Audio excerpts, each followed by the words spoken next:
agreed, reluctantly, to have the abortion.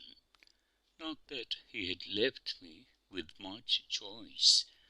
I hated myself for falling into that trap again.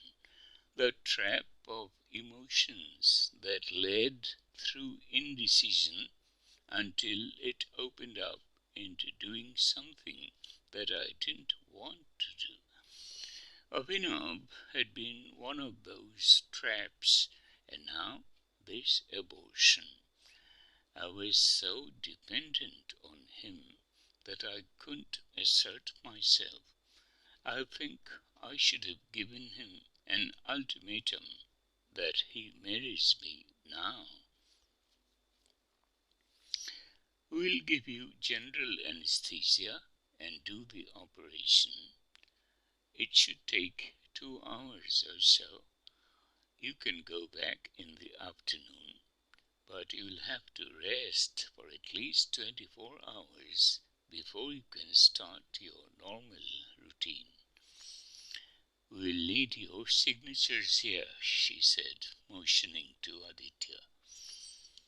He was so shifty. He signed all the documents without reading a word. Even if the doctor were to believe my cock and bull story, he was a giveaway. It amazed me that he was behaving this way. It made me feel like I was the Virgin Mary who had conceived the child without his help. His attitude wasn't any better than Abhinav. He was blaming me for the child. It was as if my egg wanted to become a fetus on its own. It was his sperm that had fertilized it. Then why did he disown his sperms?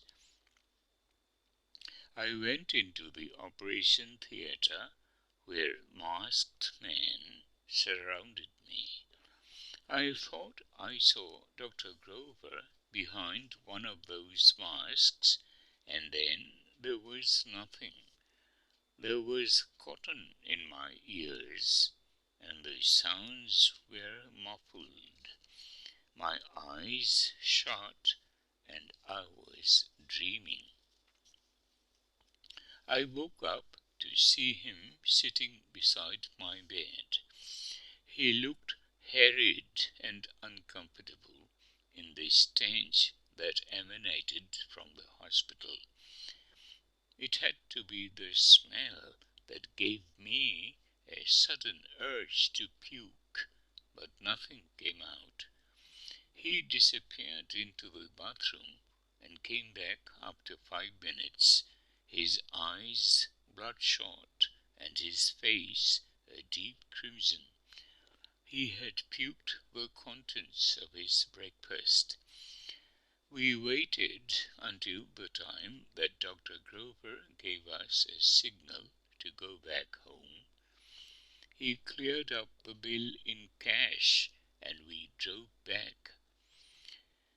Robin wasn't sure why I wasn't being able to walk by myself. "What happened to Didi?" he asked through his nose. We weren't sure how much to tell him and how much to hide. After all, he would be able to deduce, given that he slept in the room next to ours. The creaking of the old wooden bed left no doubt what its occupants were up to. I didn't answer, nor did Aditya. I tried to fight the sleep when I lay down on the bed, but I couldn't. He was there when I slept, hovering around me.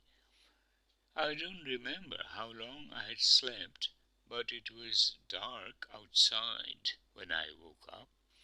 I moved my hand on the vacant mattress beside me. It hadn't been slept in. I was too weak to get up and switch on the lights, so I called out to Aditya.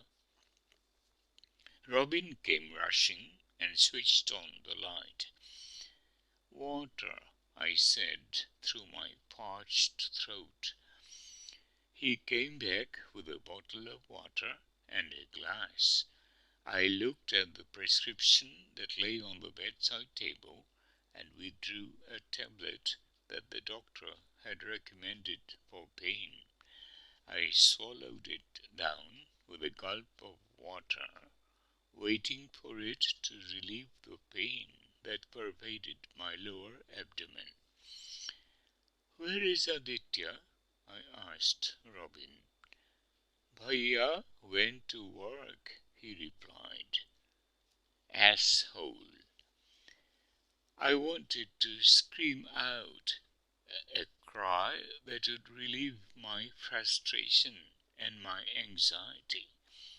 I wish I could cry to reduce the pain of loving this man, a man who had left me writhing in pain and gone to work. I felt like a cheap whore, degraded and mutilated.